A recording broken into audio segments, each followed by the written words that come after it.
Hey everybody, welcome back to my channel. My name is Stephanie Bree, and today I'm talking about techno thrillers, kinda, sort of. Specifically, I am comparing the sci-fi action comedy Hackers to the sci-fi martial arts action flick The Matrix to the sci-fi political thriller WarGames.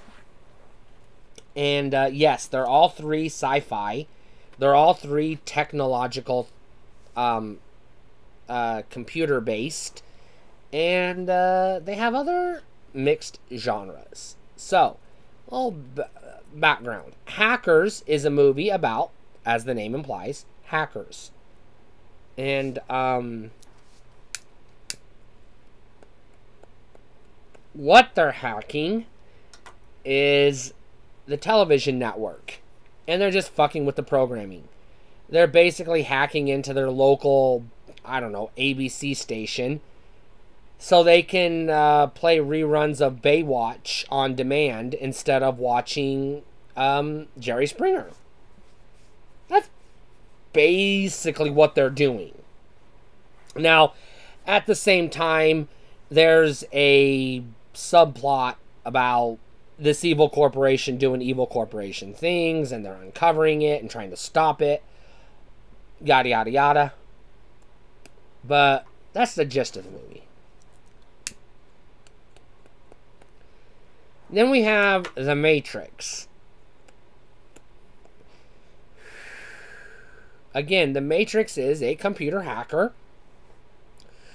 who is using his computer hacker skills to answer the question, what is the Matrix? And he gets hacked by a superior computer hacker and discovers that the whole world is a computer simulation, and he has to spend the rest of the movie hacking into the simulation and learning how to hack the code of the simulation to survive.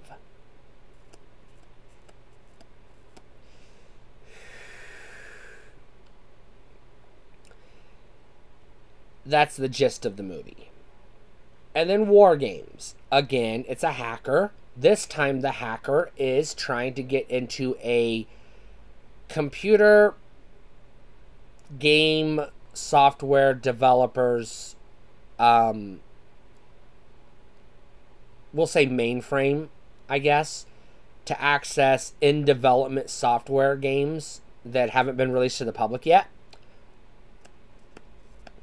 And inadvertently hacks into NORAD's defense system and almost starts World War III. And has to use his hacking skills to stop World War III because NORAD is run by a bunch of clowns and they can't figure it out. Because they honest to God believe that the Russians are just going to shoot off nukes on a Sunday afternoon for no goddamn reason. Unprovoked.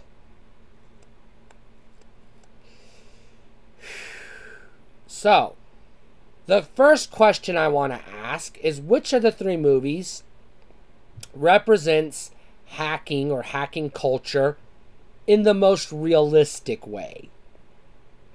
We can rule out Hackers because I worked at a TV station and they do not use computer-controlled robot arms to move videotapes around to plug them into a wall of VCRs. They don't do that. They never did. They always had manual control over that shit. Today, it's all run by computers and the click of a mouse, or the tap of a space bar. So, the 1995 film Hackers is not a very accurate representation of what hacking technology was capable of at the time, nor is it an accurate representation of what computer technology was capable of at the time. It's a bit far-fetched.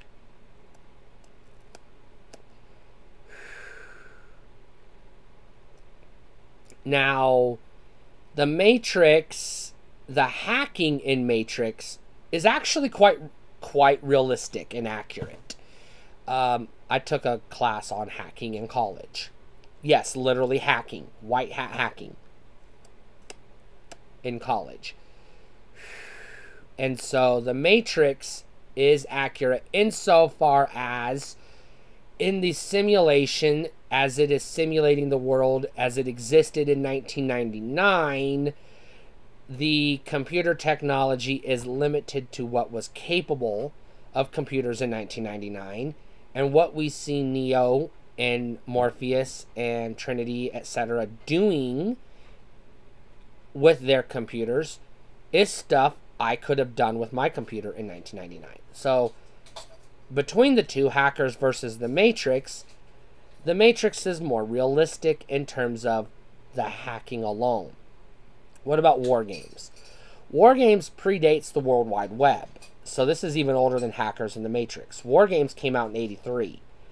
This even predates dial-up. This is back in the old days of the old internet, which I'm not even going to get into the technicalities of because I don't think I can wrap my head around it.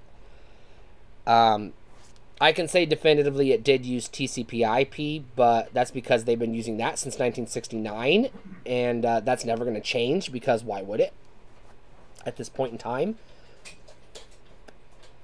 So what we see Matthew Broderick do in WarGames is he just cold dials a bunch of phone numbers until he connects to a computer server, and he comes across a password prompt and uses his sleuthing skills to deduce what he thinks the password ought to be, and he gets lucky and gets in. And again, like I said, when I took my class on hacking in college, this is known as social engineering, and what Matthew Broderick does is social engineering hacking. This is what real life red hat and black hat hackers did back in the day before the FBI busted them all through their asses in prison. So even though the Whopper computer that NORAD is using is not realistic compared to the technology as it existed in 1983, what Matthew Broderick is doing as a hacker is what you would have done as a hacker in 1983. So that is realistic.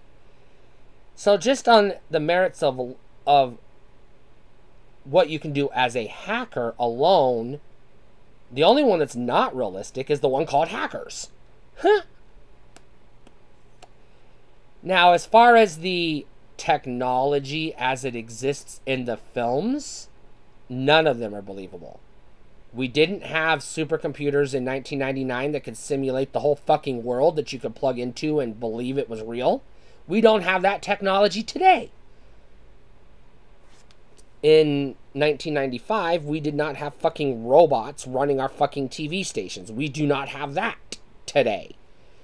And in 1983, we did not have a supercomputer with artificial intelligence running our fucking defense network. We do not have that today. Yet. As far as we know. Of course, you know, that's an asterisk we don't have an answer to because the government's a little secretive when it comes to military stuff. But I think it's a safe bet to say we don't have a Whopper somewhere in NORAD.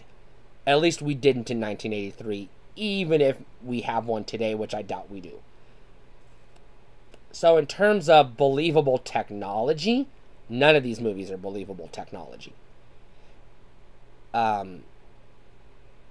Now, as far as the underlying story, Hackers, the movie, the underlying story is a bunch of kids breaking up a... Well, they're basically hacktivists, if you will.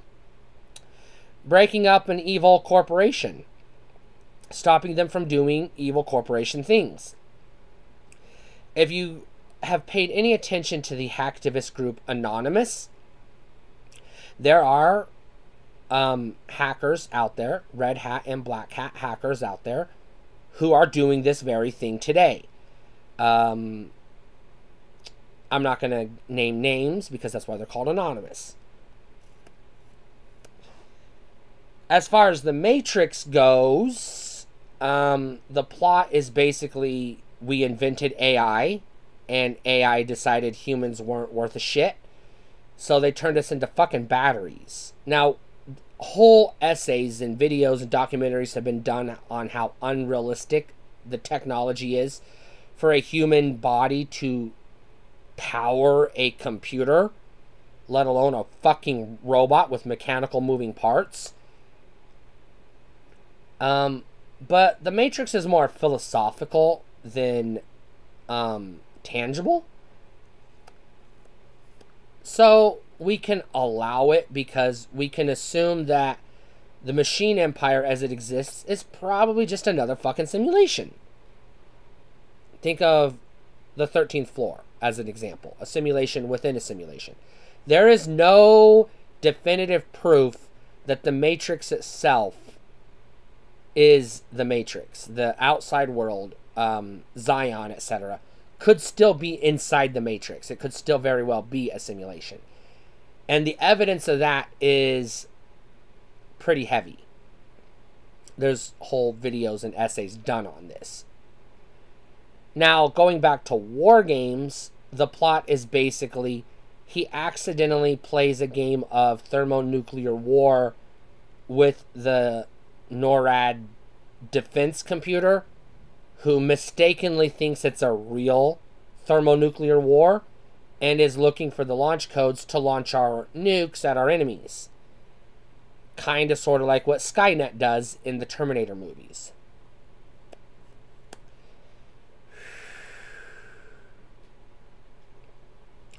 All three movies have their merits in computer culture. Hackers inspired, as the name implies, a whole generation of hackers, as did WarGames, as did The Matrix. As somebody who did study hacking before college, unofficially, and in college, where I learned the ins and outs of what you can do and what you shouldn't do, but how to do what you shouldn't do anyways. I was heavily inspired by these three movies. So, the third question is, which one's the better overall movie? Well, Hackers itself is a B movie. Let's be real. It's a fucking B movie. So we can toss that one aside right off the bat.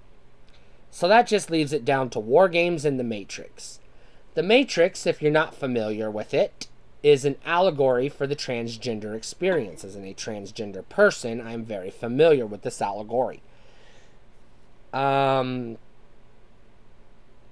that has a certain level of appeal to gender non-conforming individuals like myself. WarGames, on the other hand, at its core is a gamer. He just wants to play a fucking game. He's not so much a hacker as he is a pirate. He's basically torrenting a game before torrents existed. That's essentially what he's doing. Which I've done. I've pirated games before. So I think the most interesting story is WarGames because, one, it takes place at a time when the threat of thermonuclear war was very realistic and exceptionally heightened in society. This was during the Cold War. The Matrix is, for lack of a better word, fantasy. It's a fairy tale. It's an interesting fairy tale, but, that's all it is. It boils down to just, it's a fairy tale. And, of course, this is alluded to by the fact that the first character you're introduced to is the White Rabbit, which is a reference to a fairy tale. So, yeah, I would say of the three, WarGames is the most solid of the movies. Even though the Whopper itself didn't really exist in 1983, based on how it's presented in the film, it plausibly could have. Whereas nothing in The Matrix or Hackers is believable, even by today's standards.